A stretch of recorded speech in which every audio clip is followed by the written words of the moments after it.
bienvenidos a una nueva sesión de este ciclo que hemos titulado Compostela 2023-2027, presente y futuro. Y gracias por haber escogido el estar aquí dentro de las múltiples actividades que hoy hay en la ciudad. Hoy contamos con la presencia de Belén Hernández, gerente del consorcio de la ciudad de Santiago, a la que agradezco su colaboración y su presencia hoy aquí. Belén, en el marco del consorcio, ha desempeñado un papel fundamental en la preservación del patrimonio de nuestra ciudad, gestionando proyectos que han buscado equilibrar los aspectos relacionados con el turismo, la modernización urbana y la preservación del patrimonio. Esta sociedad económica decidió incluir el tema del patrimonio de la ciudad en su programa de mesas de debate, consciente de que el patrimonio en esta ciudad, que además es patrimonio de la humanidad, no es solo una herencia, sino un actor vivo que influye en la identidad, en la economía y en el futuro de la ciudad. Por tanto, es un tema vital en el momento de que preservamos el patrimonio, pero debemos convivir con los retos del desarrollo y las demandas del turismo. En este contexto, la intervención de Belén nos servirá para reflexionar sobre cómo garantizar que Santiago siga siendo un referente mundial en patrimonio y, a la vez, construir una ciudad adaptada a las necesidades actuales. Y sin más, me acompaña en la mesa también Francisco Durán, miembro de la Junta Directiva de esta sociedad económica, que hará la presentación de nuestra ponente de hoy. Muchas gracias a todos y sin más tiene la palabra Paco Durán. Muchas gracias, buenas tardes. Agradezco la invitación que se me hizo para poder presentar a Belén. Hacía tiempo que no nos veíamos y quizás en relación con ese patrimonio de la ciudad comenzó nuestra relación. Ese edificio que últimamente sale bastante en la prensa, que nos da tantos sobresaltos, para muchos la Facultad de Geografía e Historia y para otros la universidad. Para la ciudad fue siempre la universidad. Emblemático y que ocupa un lugar predominante dentro de la ciudad. Belén es ingeniera agrónoma por la Universidad Politécnica de Madrid, especialista en ingeniería rural. Titulación que terminó con una nota brillante. Posteriormente se formó, su trayectoria se dirigió fundamentalmente hacia el desarrollo rural, organización territorial y fondos europeos, con cursos de posgrado realizados en Madrid y también en Dublín. Compaginó sus estudios con el trabajo. Fue becaria en Trasatec, desarrollando labores de diseño de infraestructuras de regadío dentro de Madrid. Su vinculación con Galicia ya va incrementándose en años, desde finales de los años 90, que empieza en la oficina supervisora de proyectos de la totalidad de proyectos técnicos de la Consellería de Agricultura, pasando por la puesta en marcha de Agadir, vinculado también a mi centro con bastante importancia. Tuvo la suerte de iniciarlo abriendo líneas de actuación que todavía siguen hoy vigentes y de especial importancia, como fue la gestión de ayudas públicas, el apoyo a emprendedores, en fomento del empleo rural. En el bienio que da tránsito del 19 al 20 asume la representación de las comunidades autónomas españolas en el Comité Star de Estructuras de Desarrollo Rural en la Comisión Europea, al tiempo que participa, también a título personal, en su currículum figura, asesoramiento de países que se incorporaron como Polonia a la Unión Europea o de terceros países vinculados a nosotros como Marruecos. Y también participó en organismos de Naciones Unidas como FAO o el Banco Interamericano de Desarrollo.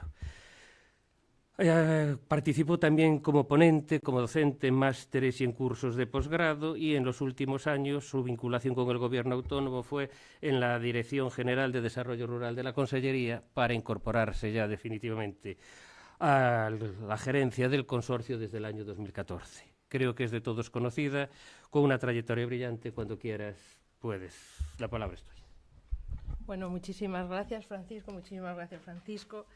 y quiero dar las gracias a la Real Sociedad Económica de Amigos del País de Santiago por esta invitación y bueno, por pensar en mí como que podía aportar algo a estas mesas de debate, y les agradezco mucho porque realmente, como verán por mi exposición, pues valoro mucho todo lo que es abrir participación, sociedad civil y debate. A todos ustedes por venir y a todos los que me ha hecho Javier, que nos están siguiendo por YouTube, si es el caso, pues muchísimas gracias también. Además, en una tarde donde en Santiago hay un montón de actividades, como suele acontecer, y además hace una tarde magnífica para pasear, que es una pena que se aprovechen, yo ya se lo digo. Creo que no soy una buena elección, Paco, porque no me considero ni buena reflexionadora ni buena comunicadora. Además, estoy un poco nerviosa. Creo que se me da un poco mejor lo de llevar ideas a la realidad y extraer conclusiones de análisis de datos, pero bueno, aquí estoy y bueno, pues vamos a intentar hacerlo lo mejor posible. Con esa idea de analizar datos, comencé a preparar esta charla hace ya casi un año, cuando me recibí tu amable invitación. Preparé planos, datos de número de viviendas, de número de edificios, de número de habitantes, evolución, tipología de las familias, usos, estado de las edificaciones y demás. Pero enseguida me di cuenta de que una charla así solo podía, en el mejor de los casos, desmentir alguna idea instalada en sus cabezas, pero que no aportaría mucho al debate. Entonces decidí levantar un poco la vista y hacer un planteamiento mucho más general. Y en este punto sí que les quiero advertir, quiero dejar constancia de que esta charla la hago a título personal y en ningún caso en nombre de la institución que represento, que es el Consorcio de Santiago, bueno, pues para que cualquier reproche o cualquier cosa que me quieran decir no vaya más allá de mi persona. ¿De qué vamos a hablar? Empezaré por analizar el qué. ¿Qué entendemos? Hemos titulado esta charla Legado patrimonial, reflexiones de futuro. ¿Qué es un legado? Bueno, está claro, lo que damos en herencia. Extrapolamos aquello que se le reconoce la importancia suficiente como para ser legado a las siguientes generaciones. Un ejemplo muy tonto es que nadie le lega a sus hijas un vestido a menos que sea un Balenciaga o un Dior, ¿no? Pues es ese reconocimiento que le damos. Y respecto a lo que definimos como patrimonio, aquí el concepto, como ya sabemos, ha variado a lo largo del tiempo y así debe ser. Y les voy a, si me permiten, leer la definición que de patrimonio hace el Instituto de Patrimonio de Chile, que está recogida en una publicación del 2005 y que cuando la leí me pareció y me sigue pareciendo una de las más completas y certeras. Dice así: el patrimonio cultural es un conjunto determinado de bienes tangibles, intangibles y naturales que forman parte de prácticas sociales a los que se les atribuyen valores a ser transmitidos y luego resignificados de una época a otra o de una generación a las siguientes. Así, un objeto se transforma en patrimonio o bien cultural o deja de serlo mediante un proceso y o cuando alguien, individuo o colectividad, afirma su nueva condición. El hecho de que el patrimonio cultural se conforme a partir de un proceso social y cultural de atribución de valores, funciones y significados implica que no constituye algo dado de una vez y para siempre, sino más bien es el producto, y esto es muy importante, de un proceso social permanente, complejo y polémico de construcción de significados y sentidos. Y luego iré desbrozando cada una de estas o derivando cada una de estas afirmaciones. Un segundo, que se me ha ido aquí el... Así, los objetos y bienes resguardados adquieren razón de ser en la medida en que se abren a nuevos sentidos y se asocian a una cultura presente que los contextualiza, los recrea y los interpreta de manera dinámica. El valor de dichos bienes y manifestaciones culturales no está en un pasado rescatado de modo fiel, sino en la relación que con el presente establecen las personas y las sociedades. Por ello, los ciudadanos, y aquí volveré varias veces a lo largo de la charla, no son meros receptores pasivos, sino sujetos que conocen y transforman esa realidad, posibilitando el resurgimiento o surgimiento de nuevas interpretaciones y usos patrimoniales. Además, la UNESCO ya nos ha dicho varias veces que el término patrimonio cultural en las últimas décadas ha experimentado un profundo cambio. Por otra parte, si en algún momento dicho concepto estuvo referido exclusivamente a los monumentos, ahora ha ido incorporando pues, gradualmente nuevas categorías o nuevas acepciones como patrimonio intangible, etnográfico, industrial, territorio que lo sustenta, etc. Antes pues, nos ceñíamos a los inmuebles, ahora ya tenemos un concepto del patrimonio mucho más amplio que incluye el territorio que lo sustenta, las actividades que se desarrollan, los flujos que lo recorren y todo lo que en él acontece que le puede dar significado y sentido. Si hacemos un repaso a lo que ha ocurrido en nuestra ciudad, pues sabemos que la primera declaración de protección como tal data de 1940, ¿no? Que es la Declaración de Conjunto histórico-artístico. Es verdad que antes se habían declarado BICs individuales, si no recuerdo mal las datas porque las digo de memoria, en el 85 la Colegiata del Sar, en 1895 la Colegiata del Sar, en 1896 la Catedral y la Iglesia de San Francisco, en el 12 por ahí la Iglesia de Santo Domingos, en el 31 el Palacio Arzobispal, pero eran bienes individuales. En el 40 ya llega la declaración de patrimonio del conjunto histórico-artístico. En aquel momento, digamos, la monumentalidad de la ciudad se entendía, y se sigue entendiendo, esa es la realidad, como iglesia y universidad, y convivía perfectamente con un tejido residencial y comercial que, visto ahora en perspectiva, a todos nos parece idílico. En 1985 llega la Declaración de Patrimonio de la Humanidad por la UNESCO, que además añade a esa declaración del 40 el conjunto de Conxo, todo el conjunto.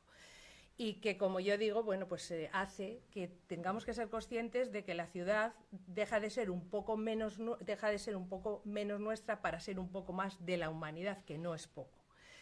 En ese momento ya había comenzado, pero se agudiza un poco la desafectación de los habitantes. No resulta cómodo vivir en el casco histórico, no hay garajes, no hay calefacción. En 1997, y aquí quien lo puede contar con mucho más criterio que yo, se produce la aprobación definitiva del Plan de Protección y Rehabilitación de la Ciudad Histórica, que ya había tenido un previo en el 92 y se hizo un plan puente. Se hablaba ya en aquel momento de un objetivo claro residencial, pero se enfocaba mucho a la habitabilidad. En aquel momento ya habían tenido lugar el Xacobeo 93 y comienza la promoción turística de la ciudad a gran escala. Por un lado nos encontramos que empieza a haber gentrificación y por otro lado empieza a haber abandono. En el 2010 se inicia la turistificación masiva del turismo low cost. Esos son los hitos que yo destacaría. Hoy estamos a finales del 2024 y aquí llega algunas de las primeras cuestiones que deseo plantear previamente y que dejo abiertas para el debate posterior, que es lo que bien me decía Paco, que era lo que más teníamos que digamos, valorar. ¿Cómo consideramos que lo estamos haciendo? Bien, mal, regular, como generación actual que ha recibido un legado patrimonial y tiene que gestionarlo.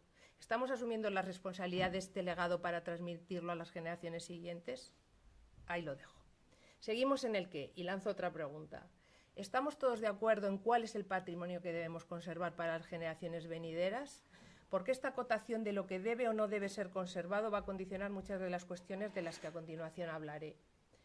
Ya hemos dicho que su concepción o acepción es cambiante, hemos dicho que nuestra interacción permite definir su significado y acotar su dimensión, que esto es así, lo hemos visto en la evolución de nuestra propia ciudad. En la catedral se han encontrado figuras del pórtico de relleno bajo el suelo, porque en aquel momento pues tampoco se valoraba el pórtico como tal, ahí están.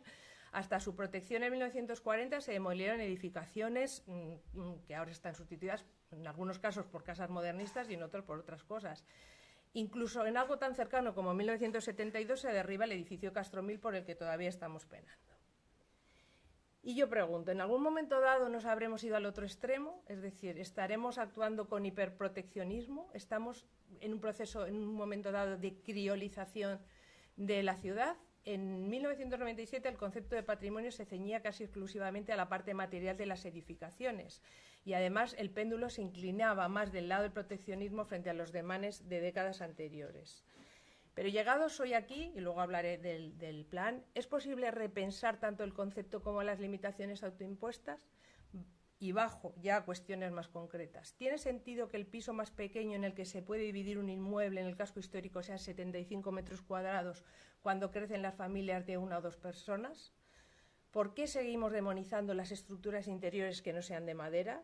¿Está justificado que las fachadas por donde ya hay mazos de cables no se pueda dotar uno más para un servicio básico como sea la fibra? ¿Dónde establecemos el límite? Pero antes de seguir bajando a cuestiones tan concretas, vuelvo a hacer zoom out para abordar la que a mi juicio es la cuestión principal. ¿Hemos tomado la decisión de no ser meros receptores pasivos, sino sujetos actores? ¿Se ha realizado una reflexión colectiva, fundada y razonada del modelo ciudad histórica que queremos ser ahora y en el futuro? ¿Nos consolamos con la justificación de pensar que son tiempos muy complejos y que nos lo han puesto más difícil que a otras generaciones? Y aquí no puedo evitar recordar la frase de Séneca: no hay buen viento para el que no sabe a dónde va. Yo creo que no lo hemos hecho y, lo que es peor, que rehuimos hacerlo, tanto por el sector público como por la sociedad civil y los agentes económicos. Que no es fácil es evidente. Que no son los tiempos mejores también, pero queremos ser valientes, queremos asumir esa responsabilidad, tenemos opción, somos capaces de calibrar la alternativa a no hacerlo, estamos a la altura todos de la ciudad que tenemos y de su proyección en todo el mundo. ¿Qué hago yo? ¿Qué puedo hacer yo? Ya no seguiré con Kennedy, pero es lo que me pide el cuerpo. A lo mejor antes de atrevernos a contestar esto debemos preguntarnos, ¿para qué? ¿Para qué tenemos que hacer esto? Yo creo que todos queremos conservar nuestra ciudad histórica en las mejores condiciones posibles, generando a partir de ella riqueza y valor añadido que nos permitan mejorar como ciudad y conseguir recursos para su propio mantenimiento y conservación sin poner en riesgo la misma. Creo que sin profundizar mucho más y teniendo en cuenta lo anterior, todos podemos estar de acuerdo en esto y si no, pues podemos tratarlo en el debate. Y ya toca pasar a cómo hacemos esto. A mi modo de ver, podría resumirse en 3 pasos. 1. Definiendo el modelo de ciudad histórica que queremos de un modo holístico. Y aquí, luego hablaré más, hay 2 vectores que son irrenunciables, la sostenibilidad y la gobernanza. Planificando objetivos, medidas y actuaciones. Y tercero, y no menos importante, alineando la planificación con la normativa y la gestión. Empezaré por el modelo de ciudad. Para mí la definición actual del modelo de ciudad pasa por 2 conceptos fundamentales de los que hablamos mucho, pero que en mi modesta opinión hemos sido capaces de concretar en medidas y actuaciones concretas, especialmente el segundo, la sostenibilidad y la gobernanza. Pasaré por encima de la sostenibilidad porque asumo que a estas alturas todos tenemos claro que su concepto es inseparable del delegado. Pero en la gobernanza me pararé, si me lo permiten, un poco más. Los que piensan que la gobernanza es un paripé para decir que un plan, programa o propuesta están bendecidos por entidades varias que nadie sabe muy bien a quién representan, están, en mi opinión, muy confundidos.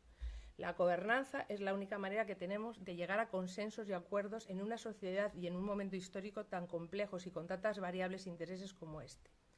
Es la única manera que a mí se me ocurre de equilibrar las múltiples balanzas que se apoyan en un único fiel, el fiel que es nuestra ciudad histórica. Y citaré ejemplos por todos conocidos. Derechos de los propietarios de inmuebles versus interés general. Viviendas turísticas versus derecho a la vivienda.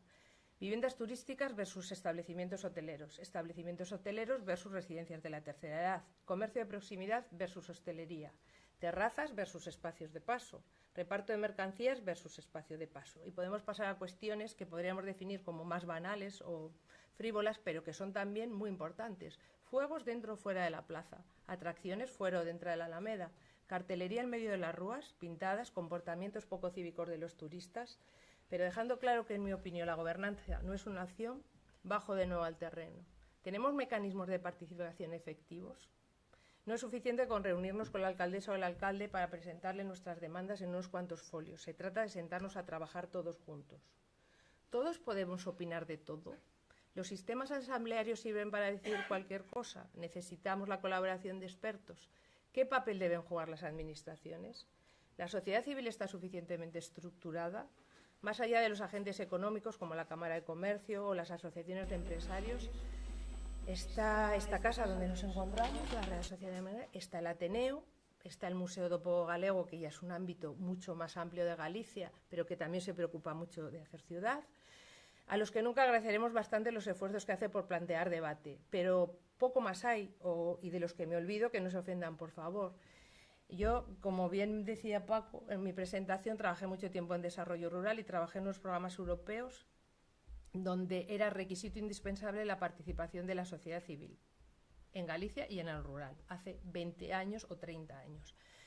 Era un reto, o sea, es que primero no existía, luego no quería participar, luego no sabíamos, pero era imposible incluso aprobar las ayudas sin ello y la verdad es que a veces envidiaba la facilidad que en otros países, tipo Alemania, Holanda, se sentaban todos los días a las 8 a hablar de los problemas generales, intentando cada uno aportar lo que podían.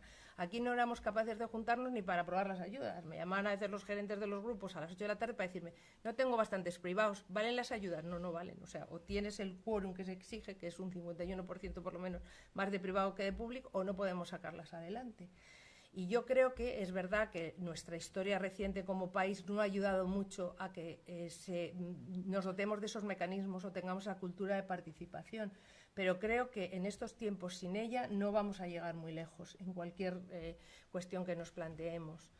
Y continúo, ¿qué agentes son representativos? Son los propietarios, los usuarios, los agentes económicos y empresariales, son las asociaciones, solo las entidades o agentes relacionados con el casco histórico, el resto de la ciudad. Y ya nos autopregunto, ¿queremos participar? También pregunto, ¿qué papel juegan los medios? ¿Informan, confrontan, estimulan, generan estado de opinión? Que yo recuerde, en Santiago se creó o se iba a crear en el 2019 el Consejo Asesor Ciudadano del Casco Histórico y hasta donde yo sé nunca se ha reunido.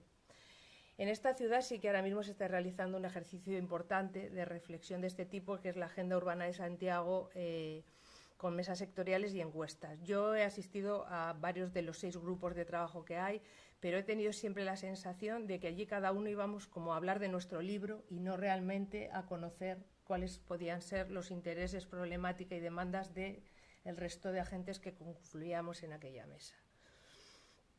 Ahí dejo la gobernanza, luego nos dará para debate. Y voy a pasar a la planificación. Bueno, yo, a diferencia de algún ponente que se sentó en esta mesa hace poco, soy una defensora a ultranza de la planificación.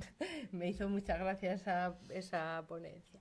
Creo que es el único mecanismo que tenemos para alcanzar objetivos, pero defiendo una planificación estudiada, clara, breve, adaptada y sobre todo participada. Y ahí voy a volver al plan de rehabilitación y protección del casco histórico, porque es realmente un plan que cumple todos estos requisitos. Y añadiré, no sirven tochos de 1000 folios a golpe de consultor top, que escriben lo mismo, en el mejor de los casos, para Toledo que para Santiago. Hace falta un ejercicio como el que se hizo en aquel momento, con unos redactores que eran expertos y con todo el mundo que tenía que participar en aquel momento aportando su opinión. Esto no hemos sido capaces de hacerlo, es que no hemos sido capaces ni de reabrir un análisis de ese plan. El plan tiene 30 años. Este Santiago es el mismo de hace 30 años. El plan es muy bueno. Yo quiero decir, para nada es necesario saltarlo por los aires, todo lo contrario. Pero abrir una reflexión. Sé que es complicado. Siempre me responden un poco. Pues pasa lo mismo que con la Constitución, que puestos a la que podemos liar, mejor no tocarlo. Hombre, a ver. Quiero decir, no tendremos, ¿no?, de la capacidad para poder modificar en aquellas cosas que sea necesario realmente retocar, que es lo que haría falta, un plan que tiene 30 años, es nuestra ciudad la misma, es el concepto del patrimonio el mismo que hace 30 años. Pero claro, la planificación es un ejercicio que requiere primero recabar datos y analizarlos, contextualizar y analizar qué pasa en otros sitios. No seamos tan egocéntricos de pensar que lo que está pasando en Santiago solo está pasando aquí, porque realmente tenemos una evolución relativamente parecida a muchas de las ciudades patrimonio, no solo de España, sino de Europa y del mundo. Tenemos que aprender de sus errores y de sus buenas prácticas. Tenemos que diagnosticar, definir los objetivos, si ya no lo hemos hecho en el paso anterior del modelo de ciudad, y calibrar los equilibrios. Esos equilibrios realmente a los que tenemos que llegar sí o sí, si no queremos que el fiel se caiga por desequilibrio de todos los platillos que juegan sobre él. Y, por supuesto, tiene que tener mecanismos de evaluación y autocorrección fáciles, ¿vale? Y tenemos que estar preparados para asumir qué pasa cuando los objetivos o las actuaciones se chocan con la realidad y no salen como nosotros queríamos. Y luego una cosa que es palmaria, pero que tampoco hemos conseguido hacer, que es alinear esa planificación con la normativa y con la gestión. Tenemos que ser capaces de definir una normativa sencilla, fácil de aplicar y de vigilar, y que esté alineada con todo lo demás y que no genere más distorsiones que los beneficios que pueda hacer. Y luego tenemos que ser muy ágiles en la gestión de los procedimientos. Para ello necesitamos dotar todo esto con recursos económicos, pero ni más ni menos que los que sean necesarios. Voy a pasar ya ahora a reflexiones finales para seguir debatiendo, ¿vale? Si yo me tuviese que centrar en hacer un ejercicio de este tipo, me centraría en los usos y en los flujos. Creo que tenemos que definir los usos que queremos en el tejido residencial, en el tejido comercial, en los grandes monumentos. Repito, esto ya me lo habéis oído decir muchas veces o me lo han oído decir. ¿Qué va a ocurrir con los grandes contenedores monumentales que van a quedar vacíos en pocos años cuando las órdenes religiosas los dejen? ¿Vamos a convertir los conventos en más hoteles, en más contenedores culturales que después no sabemos si vamos a ser capaces de mantener? Podemos pensar en residencias de la tercera edad, podemos pensar en residencias universitarias, podemos pensar en viveros de empresas, en coworkings. ¿Qué usos queremos darle al espacio público? Terrazas, reparto, hordas de visitantes. Y yo no me canso de repetir una frase, que la repito aquí, la digo con todo el convencimiento. Para mí solo hay algo peor que un uso equivocado, y es el abandono o el desuso. Creo que a veces no somos capaces de recalcular, no tenemos plan B para unos usos definidos, y empeñándonos en que los usos sean los que queremos, nos encontramos con el abandono y el desuso de los edificios. Y les puedo asegurar que en esta ciudad, cuando un edificio se cierra, da igual que el inmueble sea residencial, un local comercial o un gran contenedor monumental, es el fin del edificio. Luego no nos llegan millones y millones de euros para poder sacar ese edificio de nuevo a un uso, sea este el que sea. Y luego me centraría en los flujos. Parte de lo que pueda estar distorsionando la conservación de este legado que nos empeñamos en transmitir a otras generaciones y debemos transmitir, son los flujos de personas, es decir, residentes, trabajadores, visitantes, son los vehículos, tanto los que tenemos como los que no tenemos, son las mercancías, es el agua, son los residuos, son las infraestructuras, el saneamiento, la electricidad, la fibra. Esos son los dos, para mí, nudos gordianos que tenemos que afrontar, los usos y los flujos. También creo que debemos hacer una reflexión todos nosotros siempre que pensemos en construir algo nuevo. Creo que antes de construir nada nuevo debemos volver la vista a lo que ya tenemos, a todo el patrimonio edificado que hay en la ciudad. Y ya no hablo solo del casco ni de la ciudad histórica, hablo de la ciudad. Creo que tenemos que ser capaces realmente de reaprovechar y reutilizar lo construido, y que tenemos que ser conscientes de que, aunque nos parezca que es más caro a priori, al final tenemos que asumir la responsabilidad de utilizar lo que tenemos y utilizarlo de la mejor manera posible.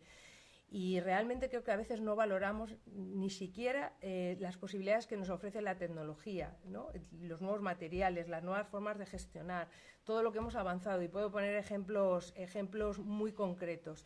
La fibra hemos sido capaces de hacerla porque hemos conseguido unas cajas de pequeño tamaño. Tenemos ahora mismo vehículos que recorren el enlosado y son capaces de decirnos cómo están las infraestructuras que están debajo. Tenemos drones que no solo nos servirían para hacer un espectáculo magnífico en la Plaza del Obradoiro el día 24, la noche del 24 de julio, sino que nos permiten conocer el estado de todos los tejados y canalones que tenemos. Estamos trabajando en la optimización del reparto de mercancías. Seamos también imaginativos, ¿vale?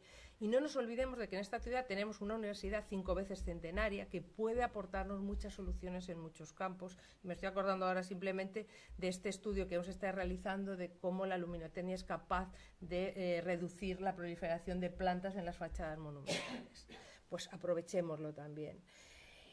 Creo que un error que cometemos es que no hemos fomentado en ningún punto la cultura del mantenimiento, ni por parte pública ni por parte privada. Es como que nos olvidamos, como que nada pasa hasta que llega una inundación y resulta que el único problema real es que no hemos limpiado el canalón en 3 otoños.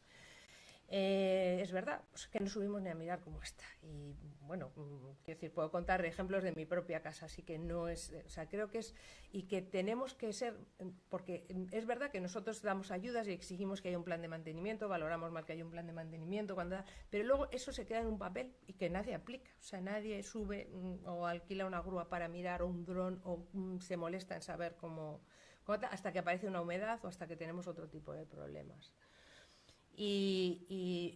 O sea, querría acabar pidiéndoles que cambiemos, por favor, la percepción. A veces me siento rodeada de gente que entiende este privilegio de esta ciudad histórica como un problema, como algo de lo que nos tenemos que deshacer, como una herencia maldita, como algo que no queremos, ¿no? Sino como sentirnos afortunados de una herencia magnífica, quiero decir.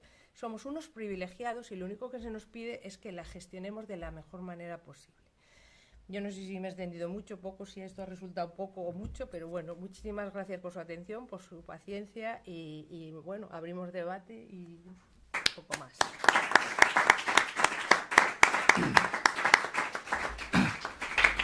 Muchísimas gracias, Belén, por tu exposición y por esa valentía reivindicativa que lleva implícita.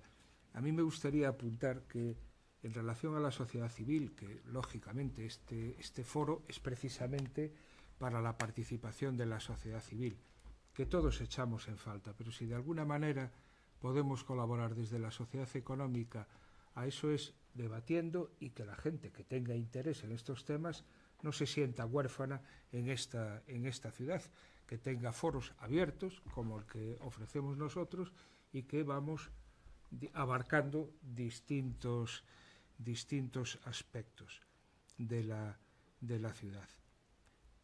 También, no sé, como colofón a lo que tú has dicho, me da la impresión de que un proceso de cambio necesita iniciarse con sus ritmos y con la concienciación que tú también decías. Espero que de alguna manera esto se pueda hacer en esta ciudad, porque realmente se necesita. Y en muchos foros y muchos comentarios oímos todos esa desafección ciudadana que hay en Santiago. No es que yo tenga una solución, no quiero ir por ese camino, pero sí que hace falta iniciar un proceso de cambio en donde la gente se sienta partícipe, como tú dices, se sienta actor y partícipe de un cambio en la ciudad. Más allá de las realidades, el casco antiguo era lo que era hace 30 años y mira lo que soy, lo que ha cambiado, lo que ha mejorado y lo que estamos viviendo. Pero bueno, como es un debate, yo no quiero monopolizar. Bueno, a ver, es evidente que en habitabilidad hemos mejorado, vamos, un 100%, un 1000%, es decir, no hay más que mirar nuestro casco y ver los cascos ya no cercanos, como puede ser Ferrol, sino los cascos de otras ciudades patrimonio de la humanidad, como pueden ser Cuenca o Toledo. Eso es indudable. O sea, la preservación de nuestro casco, aparte de todo lo que podamos decir, es de las mejores, vamos, del mundo, se puede decir así. En ese sentido, vamos, claro, o sea, es decir, abrimos debate de aquello que queremos mejorar, pero no hay ningún problema también en reconocer todo aquello que se ha hecho bien, vamos. Primero, enhorabuena, me ha encantado tu exposición y coincido contigo plenamente en el tema de la planificación. Yo también soy un obseso de la planificación y te pregunto, en el consorcio hay una planificación pensando en el 27 y en el 32. Es que eso me parece capital hasta qué punto el Ayuntamiento, la Xunta de Galicia y el Gobierno de España tienen objetivos que vayan en ese camino. Después, una segunda cuestión que más que una pregunta es una reflexión. Lógicamente, desde el puesto que tú ocupas, el tema es el casco histórico. Pero yo entiendo que en el caso de Santiago, como en muchos otros casos, en este sentido no es excepcional, el casco histórico lo hay que ver en el conjunto de la ciudad y en algo que Gerardo Estévez, pues en su época de alcalde, propició mucho, que fue el tema de todo lo que son parques, alamedas, paseos que hay en el entorno, que a veces en Santiago no nos damos cuenta de que a ese nivel somos prácticamente de lo mejor de Europa en el tema de los espacios verdes, que le vamos a llamar así. De tal forma que cuando se proyecta a nivel de cultura, no todo tiene que pasar en la plaza de la Quintana. Hay alamedas magníficas por descubrir. Yo no entiendo, sigo sin entender cómo el kiosco de la música de la Alameda, no digo que a una banda, pero sí a lo mejor a un cuarteto o algo por el estilo, no funciona. No se le da una función a un lugar tan mágico como es el kiosco de la Alameda, por poner un ejemplo. Es decir, echo en falta el que parte de lo que es el mundo del espectáculo en Santiago, que ahora sí que ha triunfado algo que llevaba muchos años parado, que era todo lo del Monte del Gozo, las instalaciones del Monte del Gozo. Las ha revitalizado hasta cierto punto Sondo Camiño, para bien. Pero en definitiva todo ese tipo de espacios, todo lo que es la parte central de la residencia, pongo por caso, son espacios que son de la ciudad y que debían de alguna forma complementar lo que es la vida de la ciudad a nivel incluso de patrimonio cultural. Ahora se está generando un eje clarísimo que es desde la Plaza de Galicia a lo que es la intermodal. Es un espacio que está llamado a ser muy importante porque por ahí están yendo y viniendo todos los días montones. Una cosa que yo no entiendo es como el tema de los autobuses, por ejemplo, que uno para ir al aeropuerto tenga que coger el autobús delante de mi casa, es decir, en el Hórreo 21. Es decir, ves allí auténticos, dices, esto no se podría organizar mejor, no podría haber un sistema en lo que es la Plaza de Galicia para que esto funcionase de una manera menos cutre, vamos a llamarla así. Entonces esta es una reflexión que te quería hacer. ¿No es que la ciudad histórica hay que verla con las otras dos partes, con lo que es la ciudad Y después una cosa en la que no estamos en la misma onda. Yo creo que más allá de los Balenciaga o de los grandes trajes, a veces los trajes regionales también son importantes. Quiero decir que somos una ciudad que tenemos, y la sociedad económica es un caso ejemplar a este respecto, que tenemos mucho patrimonio mal ubicado, mal colocado, sin lugar. Ahí hay un desencuentro entre lo que es el patrimonio, que muchas veces está en casas que lo cederían de una manera, y depositar adecuadamente el patrimonio me parece que es algo clave y que es una asignatura pendiente para toda Galicia y en concreto yo creo que para Santiago. Y ya por último, de las reflexiones que hiciste, a mí también me preocupa mucho, y creo que a muchos de los que estamos aquí, cuál puede ser el futuro de los grandes edificios religiosos. Hay algunos que se han ido metamorfoseando en el tiempo, bien, como ha sido San Martín Pinario, que ha pasado por allí de todo, pero sigue funcionando bien, pero no es, o por lo menos funciona, pero no es el café para todos. Cuando vayan quedando vacíos, ¿cuántos franciscanos hay hoy? ¿Cuántas clarisas hay hoy? ¿Y cuántas monjas hay allá en Belvis hoy? ¿Qué futuro tiene todo eso? ¿Qué futuro tiene todo eso? Y entonces, pues evidentemente no se trata de una desamortización, ni mucho menos. Se trata de ser sensatos, de utilizar el sentido común y ver que todo eso no puede ser, y yo creo que estamos en ese sentido en la misma onda, no puede ser todo para hacer ni hoteles ni geriátricos. Hay que tener un modelo de ciudad en que cada cosa valga para una cosa distinta, según las necesidades y digamos que asumiendo el patrimonio. Pero a mí, insisto, y con esto ya acabo, la reflexión de que hay que ser muy cuidadosos con el patrimonio cultural que tenemos, porque es más rentable conservar, aunque no merezca la pena lo que se conserve, a que se pierden cosas, como pasó con el Pórtico de la Gloria en el siglo XVI, y se entierran malamente, porque en aquel momento no se les da valor. Posiblemente a lo que hoy no le demos valor, dentro de 30 o 40 años nos pasará como en el Castromil. Nos preocupará mucho, nos inquietará mucho, nos sentiremos hasta mal por haber sido, no protagonistas, sino presenciamos, en definitiva, ese despropósito. Y nada más, enhorabuena, y me contestaste a la gran pregunta, que me gustaría que me dijeras cómo, que es, ¿qué se planifica? Lo que queremos ser de mayores. Eso es lo que tenemos que planificar. Bueno, muchas gracias por la pregunta. La verdad es que sí. Ahora voy desgranando cada una de las cosas que... a mí una de las cosas que más me sorprendió cuando analicé realmente, cuando llegué al consorcio, bueno, cuando llegué a la ciudad me sorprendió la cantidad de zonas verdes, me parecía maravilloso, pero cuando analicé cómo esas zonas verdes se habían generado, que realmente había sido, no era una cosa que hubiese surgido, es verdad que había, pero fue una cosa totalmente planificada, dentro de la planificación general de la ciudad, me pareció una idea fantástica y me pareció que es realmente parte de lo que está protegiendo ese núcleo que para nada, quiero decir, si he transmitido esa idea, quiero que penséis que para mí el casco es el casco, no, ni siquiera el ámbito del plan especial, ni siquiera intramuros, es al revés. Para mí el casco histórico va añadiendo como una serie de coronas, de hecho así está pintada en la planificación del consorcio, donde aparece la almendra, donde aparece el ámbito del plan especial, donde aparece el perímetro azul, donde aparece toda la ciudad que lo rodea, y luego esa segunda corona, que yo llamo segunda muralla de zonas verdes, que está protegiendo la ciudad igual que la primera la protegía en los tiempos en que existía una muralla. Entonces, bueno, ese es nuestro concepto de patrimonio. Muchas veces nos vamos más allá incluso y entendemos que es tan importante rehabilitar la Capilla de la Pastoriza o la de San Pedro de Busto como pueda ser la Capilla de las Ánimas. Es decir, que tenemos muy claro que ese patrimonio nos lo da el territorio que nos sustenta.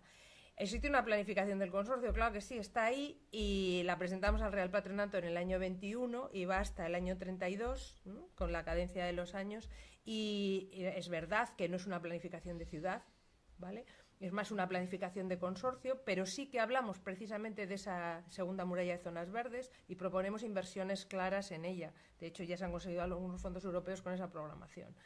Es verdad que el núcleo duro de lo que planteamos en esa planificación es intervención, digamos, en rehabilitación y conservación del patrimonio, tanto en edificios monumentales como en residencial y comercial, pero incluimos muchas otras cosas porque sabemos de la importancia, por ejemplo, que tiene la actuación que ahora se va a empezar a cometer, que era todo el eje, digamos, que recorre Virgen de Acerca, Senra, etcétera. Y hablábamos de unir esa muralla o esa perimetral de la Almendra, como le llamamos nosotros, y ese segundo anillo de zonas verdes por los dos ejes principales que los unen, que son el Hórreo, precisamente, y la Bajada de Sar, Castroduro, Bajada de Sar. Eso realmente nos pintamos dos anillos con los dos palitos conectándolos. Ese es nuestro modelo, pero es un modelo de consorcio, y aprovecho aquí para decir que el consorcio no tiene competencias como tal, tiene fines y funciones, y que en la medida de lo posible y de los recursos pues intentamos. Yo creo que aquella la conté en el Ateneo, está colgada en la página web del consorcio, tengo un resumen ahí por si hacía falta, está a disposición de todo el mundo. El único problema es que vamos consiguiendo fondos a cuentagotas, ¿vale? Tenemos recursos ahora para el Centro Logístico de Reparto de Mercancías, tenemos toda la inversión de los 5 millones de la Fundación Diversidad en las zonas verdes, los 3 millones de rehabilitación patrimonial del Pazo de Rasoy para accesibilidad y apertura al público, que hemos conseguido un poco con esa planificación, pero no tenemos el grueso de recursos que quisiésemos que nos mandasen las administraciones para realmente poder acometerla. Pero planificación tenemos, por eso decía, hay que dotar todo de recursos financieros, ni más ni menos de los que hacen falta. Luego, a ver si he apuntado aquí bien, estoy completamente de acuerdo en que tenemos que aprovechar nuestra riqueza para dar a cubillo a actividades culturales, es uno de los lujos que tenemos.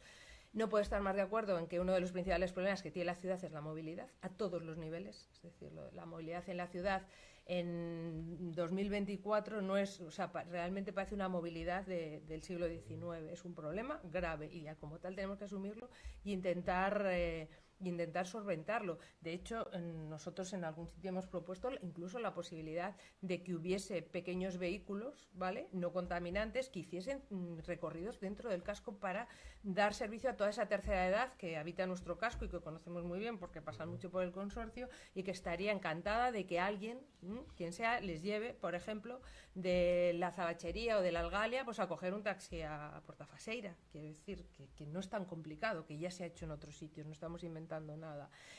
Pero bueno, en el tema de cómo afrontar el ingente patrimonio que tiene la ciudad, eso es mucho más complicado.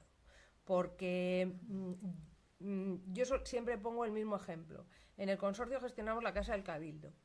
Y estamos encantados, y se hizo una rehabilitación maravillosa que obtuvo premios y hacemos unas exposiciones que cada año incrementamos en el número de visitantes, y ahí tengo que dar las gracias a Juan Conde, que es el responsable de publicaciones y exposiciones del consorcio, que todos lo conocéis, porque nos superamos en cada exposición, es increíble.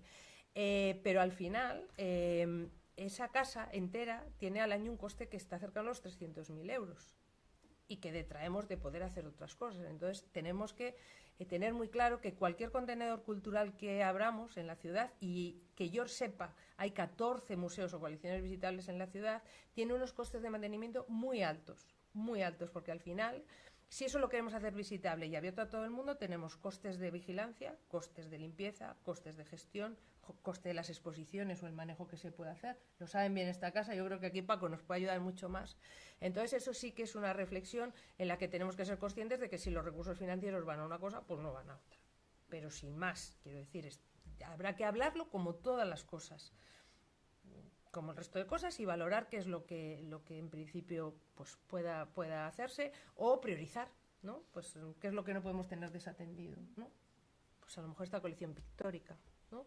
O a lo mejor los fondos se pueden llevar y tener guardados en la Ciudad de la Cultura, aunque no los utilicemos mucho, por lo menos tenerlos documentados, ¿no?, gestionados, accesibles, pero tampoco a lo mejor pues tenemos que tenerlos. En la Fundación Granel hay unos fondos fantásticos que están ahí, de fondo, sabemos que están, sabemos dónde están, y cuando hacen falta pues se sacan y se gestionan. Un poco por ver. Muchas gracias. Hombre, yo por alusiones creo que al menos la conservación de determinados patrimonios sí es prioritaria. Sí, correcto.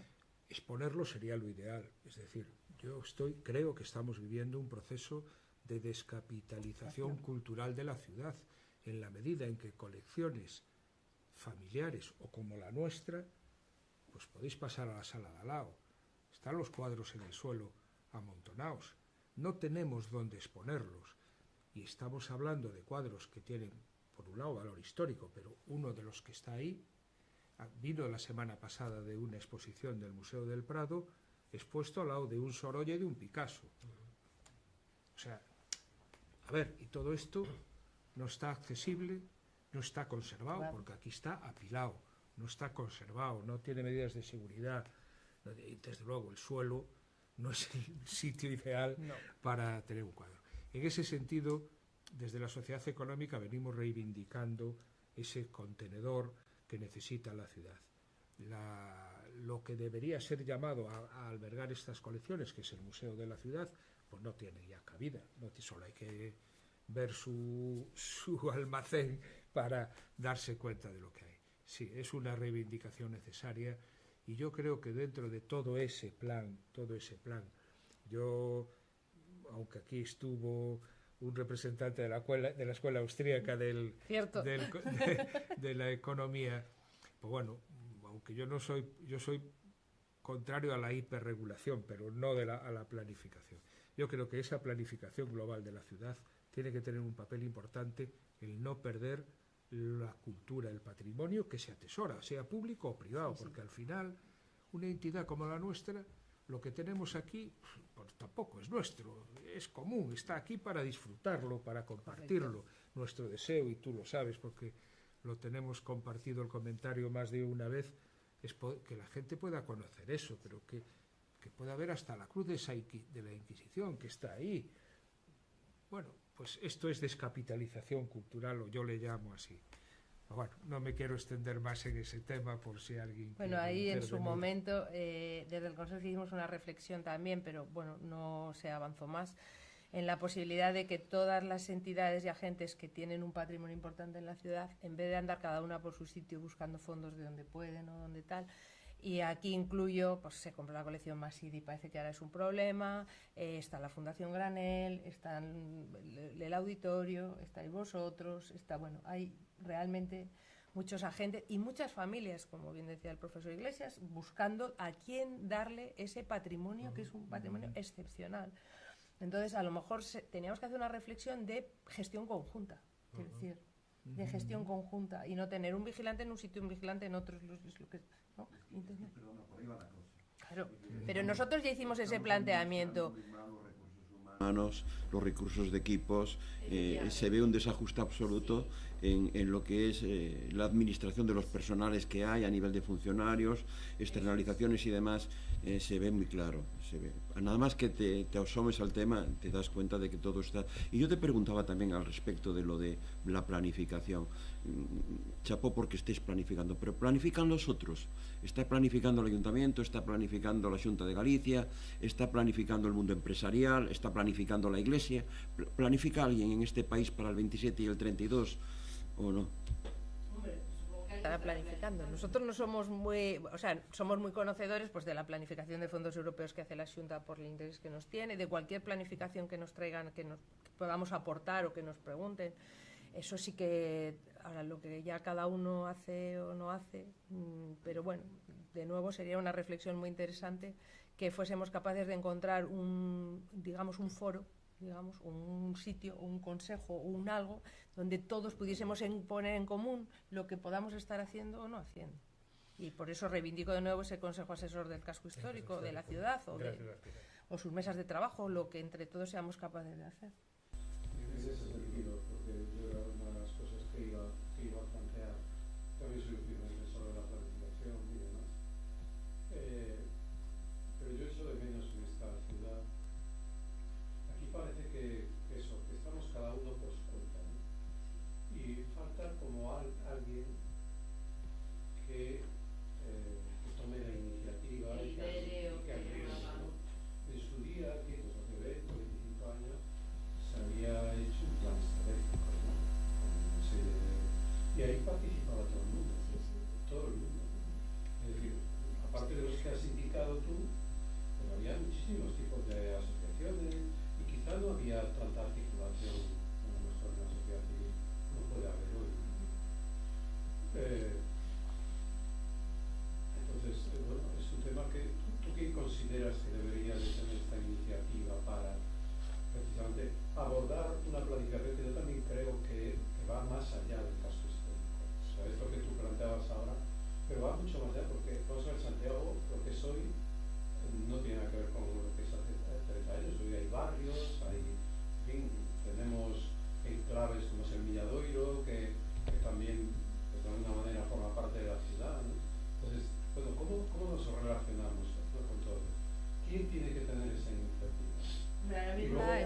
agenda urbana. Y hay otro tema que tú sacaste, por ejemplo, y que yo escucho a veces, ¿no? Se habla de los grandes contenedores de la iglesia. Bueno, de la universidad, ¿no? Y de la universidad, pero de la iglesia. Es verdad que hay muchos contenedores, grandes contenedores patrimoniales, ¿no? Pero yo echo de menos a veces que se cuente con la iglesia para hablar sobre esto. Y también pues para analizar realmente qué necesidades tiene la iglesia, ¿no? Y si realmente se necesita o no. O sea, yo veo que se cuenta poco. Se habla de la universidad, que también, pero claro, esta ciudad no se entendería sin la iglesia. Y entonces yo echo de menos eso. Y perdón porque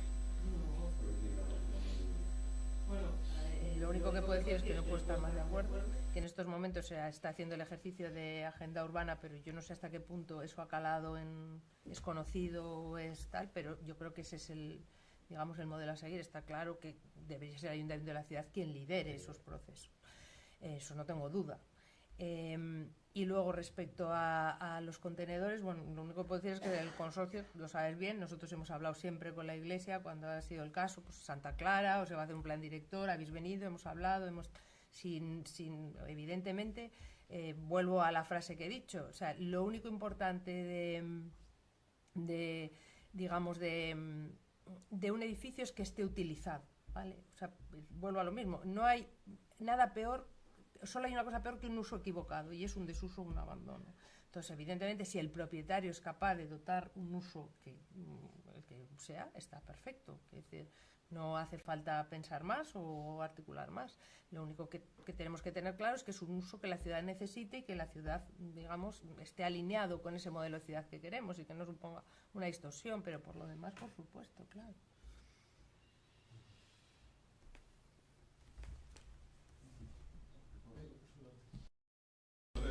Quería felicitarte también por la agilidad y la intensidad. Sí, o sea, da gusto ir a alguien que le pone tanta pasión y tanto interés, ¿no? Y hay una también, la verdad que la altura de los intervinientes es estimulante. Pero bueno, hay una cuestión que simplemente insinuaste y solamente mencionaste la palabra, que es la de la gentrificación. Entonces, bueno, me gustaría conocer tu opinión, ¿no? ¿Cómo valoras esos procesos? Con frecuencia se presenta como algo terriblemente negativo. Yo que soy medio de Santiago, medio de La Coruña, además medio de la calle del Franco y medio de la calle del Parrote, o sea, no se puede ser más de cualquiera de los dos sitios. Tengo que decir que en el caso de La Coruña, lo que está, bueno, usar esa palabra, ¿no? Gentrificado es justamente la zona que está en mejor estado de la ciudad vieja, que la verdad sea dicha es lo que toda la vida estuvo gentrificado. Vamos, yo cuando tenía 6 años era donde vivía la gente de categoría de la ciudad vieja con buen nivel económico, quiero decir, ¿no?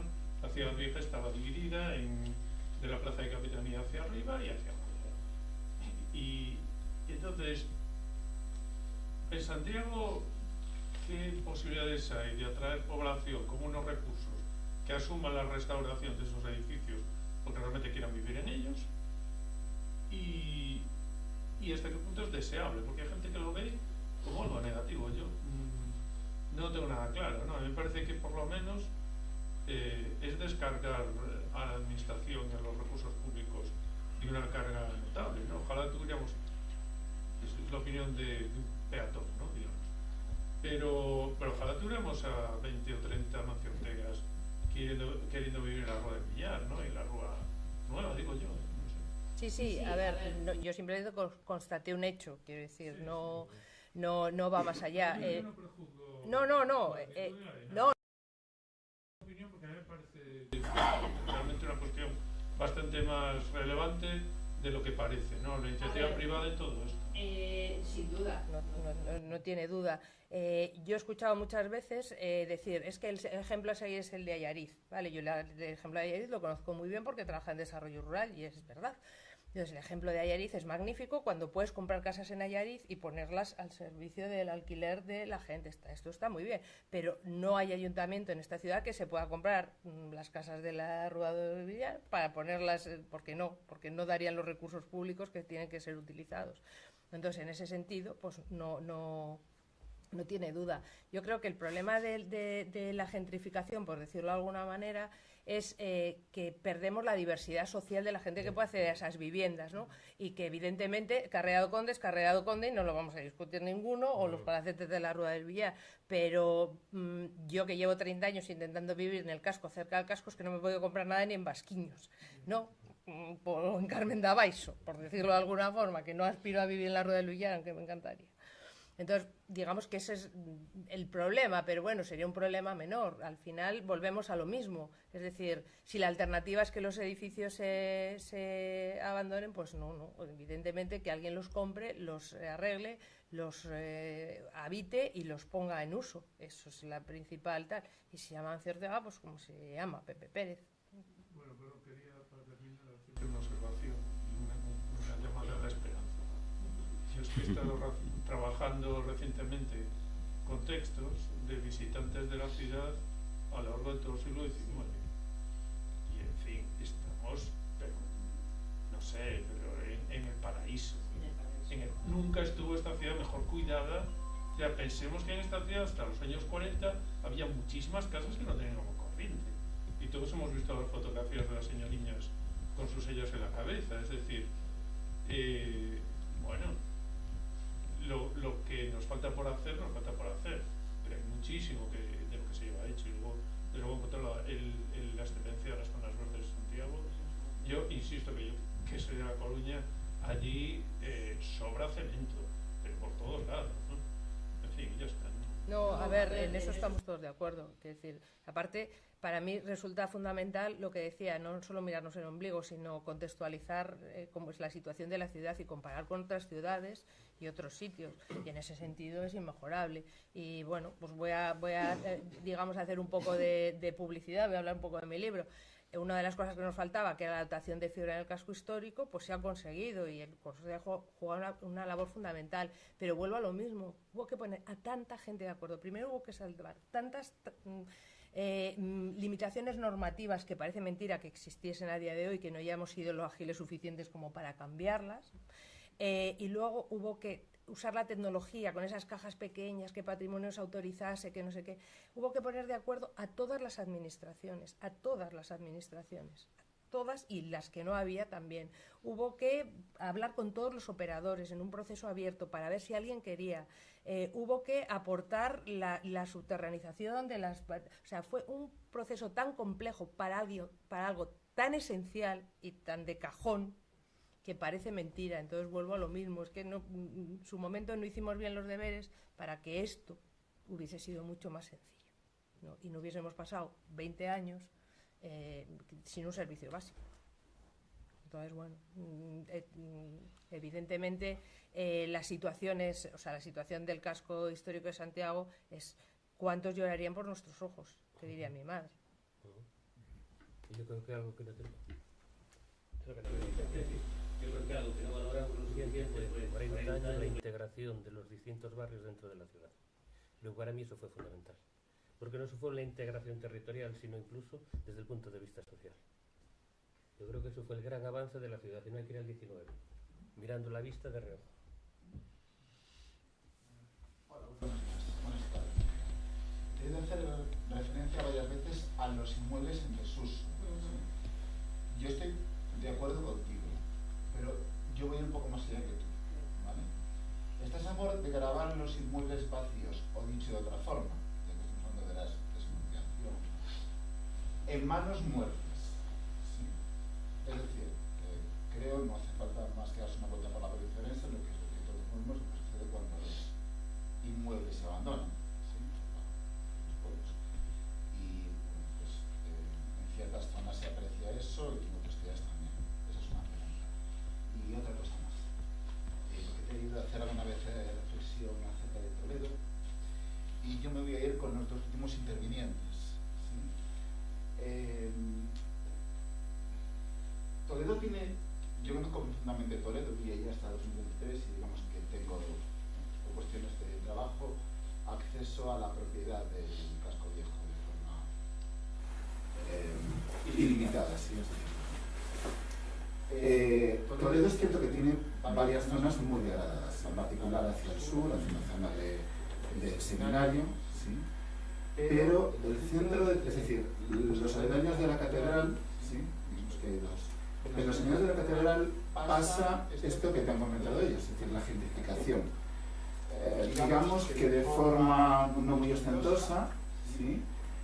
No pocas familias muy adineradas de origen madrileño, no necesariamente, que residen en Madrid, se preocupan de sus inmuebles y lo utilizan, digamos, que como lugar de esparcimiento, ¿sí? Segunda vivienda, los suetos. Eso es. Bueno, a lo mejor la tercera o la cuarta de aquí. Pero sí, creo que me he podido explicar.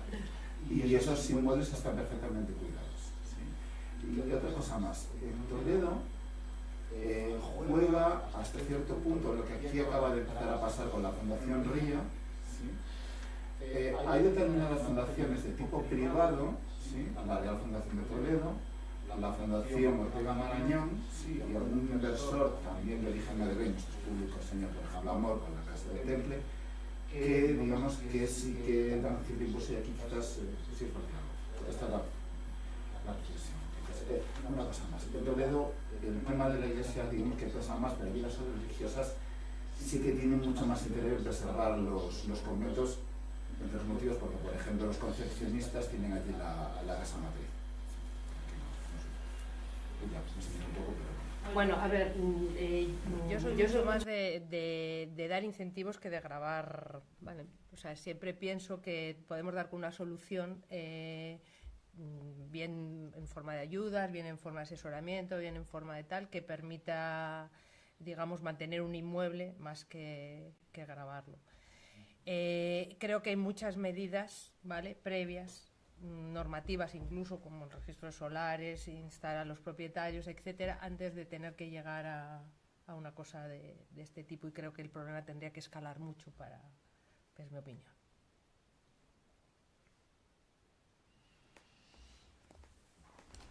Muy bien, pues... sí.